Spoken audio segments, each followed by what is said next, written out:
Okay, greetings everyone.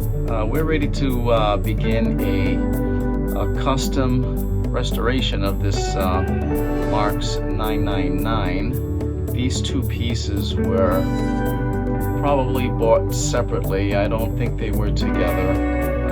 Bought at separate times, just sitting on the shelf. And so it's time to put some of these old pieces back together again. I've decided to do a couple of new things. So with the shell, this shell is in pretty good shape, not too bad. A couple of bent pieces here.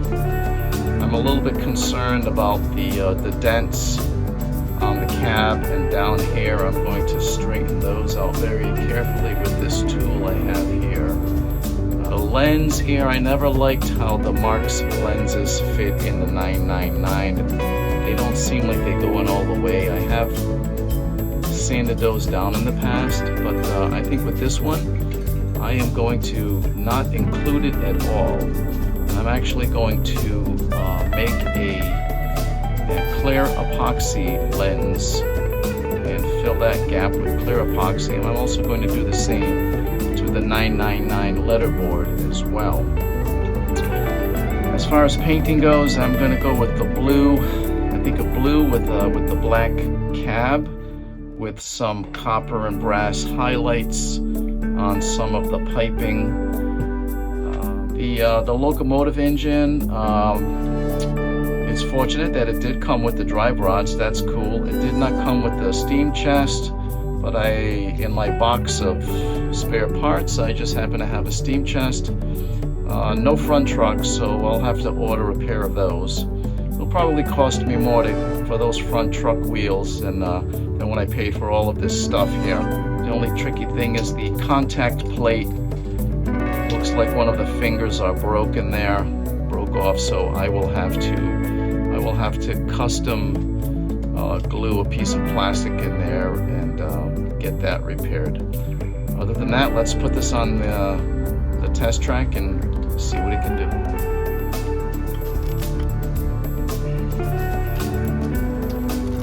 Light works. It's about 10 volts.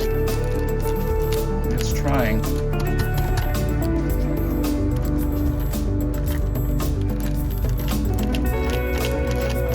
I just cleaned the wheels up a little bit, did a little bit of oiling, cleaned up the contact plate on the bottom, and let's give it another try. Look at that.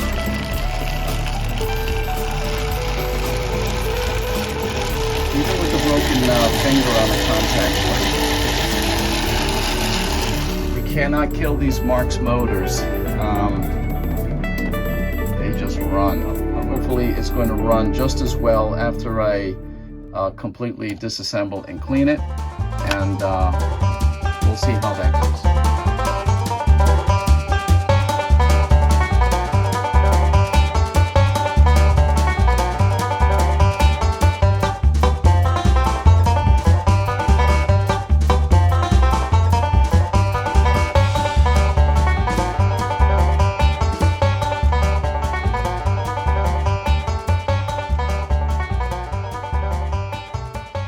This is the repair that I made to the contact shoe plate. Just used a piece of plastic,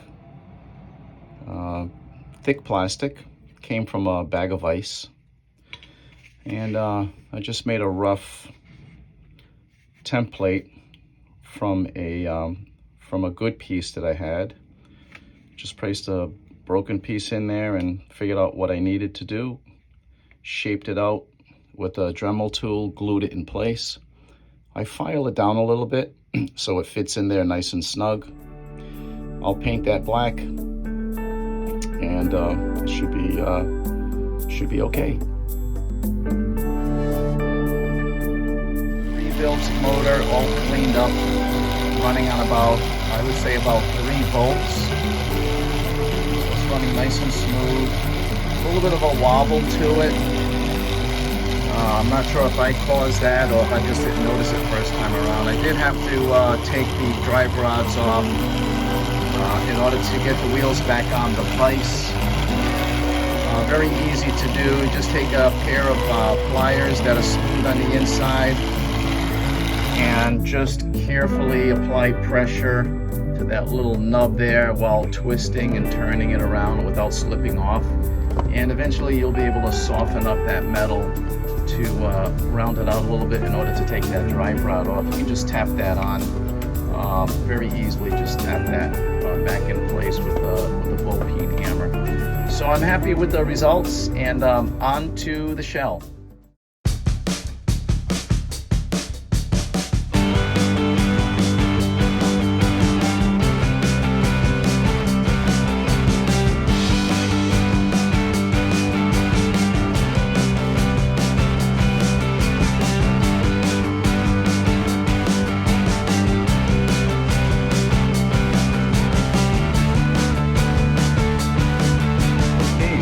Gone ahead and painted some of the smaller parts to the shell with the brass and copper colors that I get from Tester's Paints.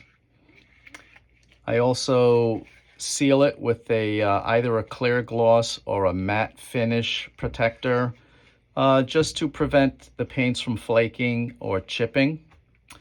Before I attempt to do the shell with the blue paint, I did want to test it out. So I had this 666 cast iron shell. I put the same type of primer on it, and I used, I would say, about 6 coats of the blue pearl color that I will be using.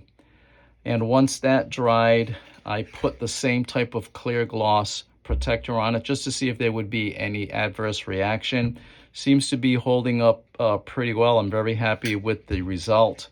I went ahead and I did some of the parts for the 999, the steam chest, the rear truck, and also the tow bar.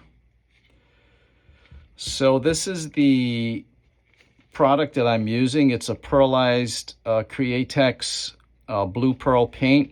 It is a water-based paint, so there are no fumes to worry about when you're using this product, and also it dries very, very rapidly in between coats. I do use this product to reduce it. I use about 20% of this to 80% paint, just to help it flow through the airbrush a little bit better.